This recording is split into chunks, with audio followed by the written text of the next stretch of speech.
ଆସିଲା ଅଷ୍ଟମ pay commissioner ଆଉ ଏକ ତାଜା ଅପଡେଟ୍। ରେଳ କର୍ମଚାରୀ ରଖିଦେଲେ ଏହି ବଡ଼ ଦାବି, କ'ଣ ବଢ଼ିବ କି ଦରମା ଓ ପେନ୍ସନ୍? ଆସନ୍ତୁ ଆଜି ଆମେ ଏହି ଅପଡେଟ୍ ବିଷୟରେ ଜାଣିବା ଏହି ଭିଡ଼ିଓ ମାଧ୍ୟମରେ। ତେଣୁ ଭିଡ଼ିଓକୁ ଆରମ୍ଭ କରିବା ପୂର୍ବରୁ ଆପଣ ସମସ୍ତଙ୍କୁ ଅନୁରୋଧ, ଯେଉଁମାନେ ଏପର୍ଯ୍ୟନ୍ତ ଆମ ଚ୍ୟାନେଲକୁ ସବସ୍କ୍ରାଇବ୍ କରିନାହାନ୍ତି ଆପଣମାନେ ଏବେ ହିଁ ଆମ ଚ୍ୟାନେଲକୁ ସବସ୍କ୍ରାଇବ୍ କରନ୍ତୁ ଆଉ ଏହି ଭିଡ଼ିଓକୁ ବହୁତ ମାତ୍ରାରେ ଲାଇକ୍ ସେୟାର କମେଣ୍ଟ କରନ୍ତୁ। ତେବେ ଚାଲନ୍ତୁ ଡେରି ନ କରିକି ଆଜିର ଏହି ଭିଡ଼ିଓଟିକୁ ଆରମ୍ଭ କରିବା।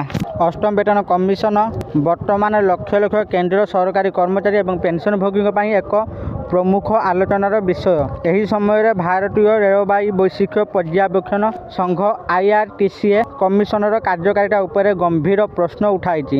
ସଂଗଠନ ଦାବି କରିଛି ଯେ କମିଶନର ବର୍ତ୍ତମାନର ପ୍ରଶ୍ନପତ୍ର ଅସମ୍ପୂର୍ଣ୍ଣ ଏବଂ ଅନେକ ମୌଳିକ କର୍ମଚାରୀ ସମସ୍ୟାକୁ ଅଣଦେଖା କରୁଛି। କେଉଁ ଦାବି କରାଯାଇଛି? ସମୟସୀମା ବୃଦ୍ଧି କରାଯାଇଛି, କିନ୍ତୁ ବିବାଦ ମଧ୍ୟ ବୃଦ୍ଧି ପାଇଛି। କମିଶନ ପରାମର୍ଶ ଦାଖଲ କରିବାର ଶେଷ ତାରିଖ ମାର୍ଚ୍ଚ 16ରୁ ମାର୍ଚ୍ଚ 31, 2026 ପର୍ଯ୍ୟନ୍ତ ବୃଦ୍ଧି କରିଛି। ତଥାପି IRTSA ଅଧ୍ୟକ୍ଷା ରଞ୍ଜନା ପ୍ରକାଶ ଦେଶାଇଙ୍କୁ ଏକ ଚିଠି ଲେଖି ସ୍ପଷ୍ଟ ଭାବରେ କହିଛି ଯେ 18 ପ୍ରଶ୍ନର ବର୍ତ୍ତମାନର ଡକୁମେଣ୍ଟ କର୍ମଚାରୀଙ୍କ ଆବଶ୍ୟକତା ପୂରଣ କରେ ନାହିଁ। ଗୋଷ୍ଠୀ ବ୍ୟବସ୍ଥାରେ ପରିବର୍ତ୍ତନ ପାଇଁ ଦାବି। ସଂଗଠନର ମୁଖ୍ୟ ଦାବି କର୍ମଚାରୀଙ୍କ ବର୍ଗୀକରଣ ସହିତ ଜଡ଼ିତ।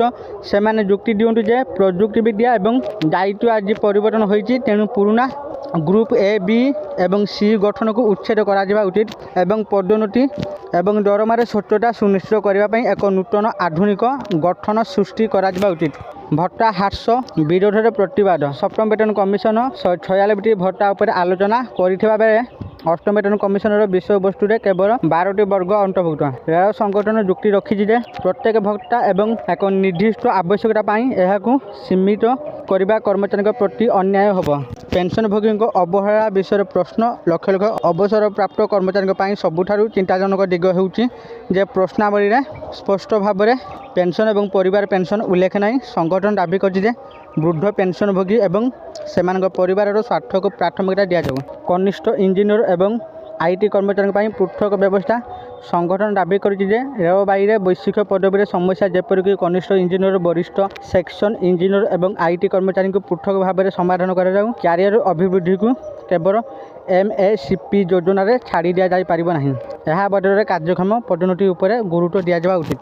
ଅନଲାଇନ୍ ଫର୍ମରେ ଚରିତ୍ର ସୀମା ବୃଦ୍ଧି କରାଯିବା ଉଚିତ। ପରାମର୍ଶଗୁଡ଼ିକୁ ହାର୍ଡ କପିରେ ଦାଖଲ କରିବାକୁ ମଧ୍ୟ ଅନୁମତି ଦିଆଯିବା ଉଚିତ। କର୍ମଚାରୀମାନେ ପ୍ରମାଣ ଭାବରେ ସେମାନଙ୍କ ସପକ୍ଷରେ ଅତୀତରେ କୋର୍ଟ ନିଷ୍ପତ୍ତି ଉପସ୍ଥାପନ କରିପାରିବେ। ଆଶା କରୁଛି ଆପଣମାନଙ୍କୁ ଆଜିର ଏହି ଭିଡ଼ିଓଟି ନିଶ୍ଚିତ ଭାବରେ ଭଲ ଲାଗିଥିବ ଆଉ ଆପଣମାନେ ଭିଡ଼ିଓ ଦେଖି ସବୁକିଛି ବୁଝିଯାଇଥିବେ। ଯଦି ଆପଣମାନଙ୍କୁ ଏହି ଭିଡ଼ିଓଟି ଭଲ ଲାଗିଥାଏ ଦୟାକରି ଏହି ଭିଡ଼ିଓକୁ ବହୁତ ମାତ୍ରାରେ ଲାଇକ୍ ସେୟାର ଓ କମେଣ୍ଟ କରନ୍ତୁ। ଆଉ ଯେଉଁମାନେ ଏପର୍ଯ୍ୟନ୍ତ ଆମ ଚ୍ୟାନେଲକୁ ସବସ୍କ୍ରାଇବ୍ କରିନାହାନ୍ତି ଆପଣମାନଙ୍କୁ ଅନୁରୋଧ, ଆପଣମାନେ ଏବେ ହିଁ ଆମ ଚ୍ୟାନେଲକୁ ସବସ୍କ୍ରାଇବ୍ କରନ୍ତୁ। ଆଜି ପାଇଁ ଏତିକି, ପୁଣି ଦେଖାବା ଆଉ ଏକ ନୂଆ ଭିଡ଼ିଓରେ। ସେତେ ପର୍ଯ୍ୟନ୍ତ ମୁଁ ଆପଣମାନଙ୍କ ବିଦାୟ ନେଉଛି। ରହୁଛି, ଧନ୍ୟବାଦ।